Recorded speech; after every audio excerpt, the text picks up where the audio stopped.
Aquilo que não podia acontecer, aconteceu.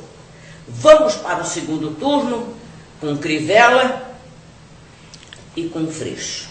Capacidade que o prefeito tem de não empurrar o problema para o lado, de assumir essas responsabilidades. Esse acidente, a princípio, foi fruto de uma ressaca. A culpa é dessa relação nefasta que vocês têm com algumas empreiteiras. Freixo, no planeta seu hipocrisia, você se esquece. Você combatia a milícia e agora, em 2012, apoiou um candidato da milícia.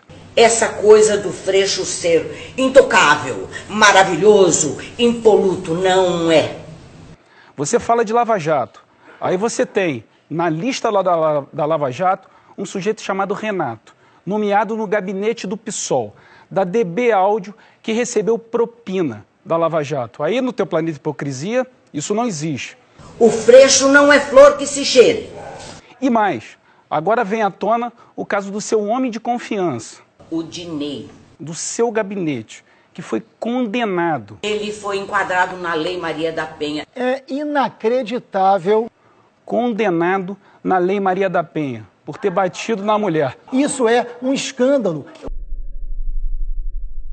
Agora, Freixo, não vale dizer uma coisa e fazer outra.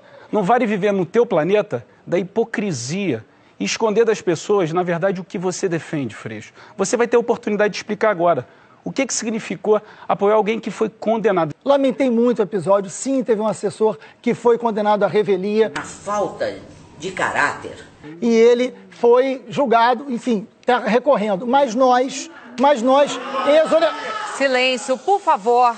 Você defender esse cara, como ele defendeu no debate, dizendo não, ele está respondendo na justiça, é mentira. No mesmo dia que tomei conhecimento que tinha alguém que tinha agredido mulher, eu exonerei. Ele diz assim que eu soube, eu mandei embora. Não, não é verdade. Ao contrário do Eduardo Paes, que pegou alguém que bateu mulher e transformou em candidato a prefeito. Esse Dinei foi quem ele levou para o debate dele na TV Record. Ele só podia levar 3 pessoas. Escolheu um desses. O Dinei é de casa. Isso é um escândalo. O Sérgio Cabral tinha o pezão. Eduardo tem um pezinho. Mas é tudo igual, é tudo a mesma coisa. Que não deu certo, que não deu certo, que não deu certo. Eu não sei se é isso que vocês querem para a Prefeitura do Rio. E as pesquisas estão mostrando, de um lado, uma candidatura que mistura política e religião. Do outro, do bispo, eu não vou falar agora, não. Somado ao atraso, que significa trazer de volta o garotinho. De políticos que misturam política, não com religião, como você me acusa, mas política com corrupção. Porque eu preciso ir um pouco na igreja, tá? Política com corrupção, com enriquecimento ilícito, com apropriação indébita, Pedro Paulo. Também não centro de macumba para fazer um descarrego, para encarar essa alma penada. Primeiro eles disseram que eu vou aparelhar a prefeitura, que o Bispo Macedo vai ter alguma influência. Crivella, eu tenho uma preocupação com relação a você, com desrespeito a essa questão de enfrentar o aparelhamento. Que o garotinho vai ser secretário. Você está com um garotinho na tua aliança, Crivella. Você está com ele vai ser o seu secretário de segurança. Ok, candidato Pedro Paulo. O seu aliado garotinho está pedindo cargo para tudo quanto é lado. Acho que a Igreja Universal vai mandar na prefeitura. E você, Crivella, quando foi ministro da Pesca, também colocou lá dentro do ministério um monte de gente ligada à Igreja Universal. Todo mundo, Crivella, morre de medo do garotinho voltar. O chefe de polícia civil foi preso. Quando ele escolheu o secretário de saúde, foi preso. E é esse o medo, porque o seu vice é escolhido pelo garotinho. Então... O que a gente tem também que ter cuidado é política com corrupção. Esse é o problema. Então, falando em corrupção... E o senhor manteve aliança com o antigo político do Rio, o ex-governador Antony Garotinho. Nós precisamos de aliança. As pessoas dizem assim, a política está muito ruim. Por que o senhor quer ter como aliado, tem como aliado, uma pessoa que já foi condenada por formação de quadrilha e também por ato lesivo ao patrimônio? A aliança que conseguiu com o PR nos deu tempo de televisão. É natural que o partido participe da sua prefeitura, caso o senhor seja eleito. O senhor não vai se incomodar de ter na sua prefeitura alguém que é condenado por formação de quadrilha, condenado por ato lesivo ao patrimônio? Não, que eu tenho compromisso com a ética, com a moralidade. Mas na campanha passada para governador, o senhor disse o seguinte, o senhor disse que não se pode ser hipócrita, que política tem sim indicação política. Eu sou candidato a prefeito, não sou candidato a perfeito. É inacreditável. Mas basta fazer a conta, candidato. O mensalão foi julgado em 2012. O senhor teve 4 anos para se convencer. O eleitor não tem razão de questionar esse tipo de comportamento, fechar os olhos para casos de corrupção, se manter no governo, apoiar esse governo e depois fazer o discurso da oposição. Não é a velha política, candidato? Claro que não. Olha, o ladrão leva a sua pulseira, seu relógio, mas o político leva o seu futuro, sua educação, a sua moradia.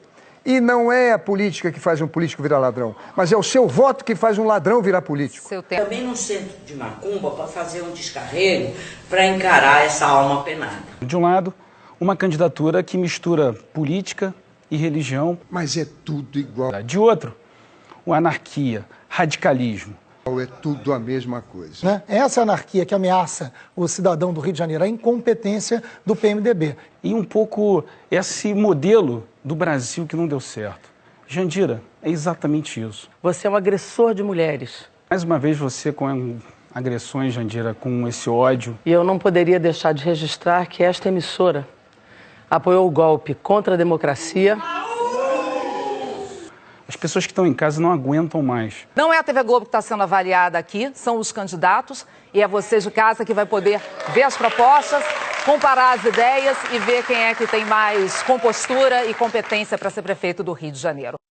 Mas, Jandira, você tem que lembrar o seguinte, você foi acusada de receber propina da Lava Jato. E o Janot vai atrás de você. Silêncio. Pedro Paulo, você, além de agressor de mulheres, você mente. Eu jamais fui acusada de receber propina. Você está lá na lista do Sérgio Machado. Segundo o Sérgio Machado, Jandira Fegali pediu ajuda diretamente a ele, que conseguiu dinheiro junto à empreiteira Queiroz Galvão, que é investigada pela Lava Jato por pagamento de propina a políticos e funcionários da Petrobras. E você foi acusada, sim, de receber propina. Na delação, o nome de Jandira Fegali aparece como recebedora de recursos captados por Sérgio Machado junto a empresas fornecedoras da Transpetro. Ele agride mulheres na vida e agride na política, fazendo acusações falsas e mentirosas em relação à minha vida, à minha lisura e à minha realidade, que é uma realidade de uma mulher absolutamente honesta. O Jair Bolsonaro é uma pessoa que defende muito mais as mulheres do que a própria Maria do Rosário e de outras candidatas aqui que se aproveitam de bandeiras legítimas para explorar um segmento politicamente. Flávio, você tem razão. A culpa é dessa relação nefasta que vocês têm com algumas empreiteiras. Agora, a empreiteira você conhece bem, Freixo. A empreiteira foi que fez doação na sua campanha em 2012. Você se esqueceu disso? Acho que não. E diz sempre que, não, comigo com o PSOL não tem doação de empresas. Teve. E na sua campanha e de seus companheiros do PSOL. Muitas das relações público-privadas do governo PMDB, o benefício é só para as empreiteiras. Freixo, hipocrisia não cabe mais. Radicalismo não cabe mais. Você apoia os black blocs, aí depois diz que não apoia mais. Ou seja, Freixo, chega de hipocrisia. Chega de radicalismo, assume as suas responsabilidades. Por isso a gente está muito perto do segundo turno, porque a gente não se misturou com isso. O Tribunal Superior Eleitoral registra que o senhor recebeu, em 2012, uma doação de R$120 mil da construtora Vitor Hugo Demolições. Em 2012, nós fizemos uma campanha com 320 doações, apenas 3 de empresa. Uma delas da Vitor Hugo Demolições. Exatamente. É a mesma construtora que foi responsável pela demolição das casas da comunidade Vila Autódromo. Isso. O senhor sempre foi contra a demolição dessas casas. O senhor errou ao receber essa doação, ao aceitar essa doação? Não, mas é importante, é a coisa da pergunta e na necessidade de esclarecimento. O senhor diz, na sua atual campanha, o seguinte, palavras do senhor eu vou pedir licença para ler. É a velha política, empreiteiras decidindo o destino do eleitor. Não é incoerente dizer isso agora e ter recebido, ter aceitado essa doação de uma empreiteira em 2012? Não, porque é uma empresa de demolição que foi em 2012, onde esse debate não estava colocado. Em outubro de 2012, o Supremo Tribunal Federal condenou 25 pessoas no caso do mensalão. Entre elas, José Dirceu, ex-ministro e ex-presidente do PT, José Genuíno, ex-presidente do PT, e também Delúbio Soares, tesoureiro do PT. 2 anos depois dessa decisão do Supremo, o senhor declarou apoio ao PT na eleição. Claro que o PT declarou que ia governar junto com Renan Calheiros, com Collor, com Sarney. Candidato, corrupção condenada pelo Supremo, e o senhor declara apoio ao partido condenado por corrupção. Pergunto ao senhor, onde fica a coerência? Cadê a bandeira da ética? Não valeu para o senhor nessa hora? Valeu inclusive para ter saído do PT e ter ido para o PSOL. Então não é verdade que a gente apoiou, nós votamos. Mas no segundo turno o senhor declarou apoio ao governo. Sim, mas no segundo turno o senhor declarou apoio ao governo. Sim, candidato, depois do mensalão, insisto, veio o Petrolão, a Lava Jato começou em março de 2014. Lembrando, o senhor declarou apoio ao PT 7 meses depois, em outubro de 2014. Candidato, foram 21 fases da Lava Jato em 2014. Não foi suficiente para o senhor se preocupar? Claro que sim. Tempo, Me chama para o debate, candidato. vamos falar de educação, quero ver. Tempo, Me chama para o debate, candidato. vamos falar de educação, quero ver. Vamos falar de educação, vamos falar de educação, vamos falar de educação.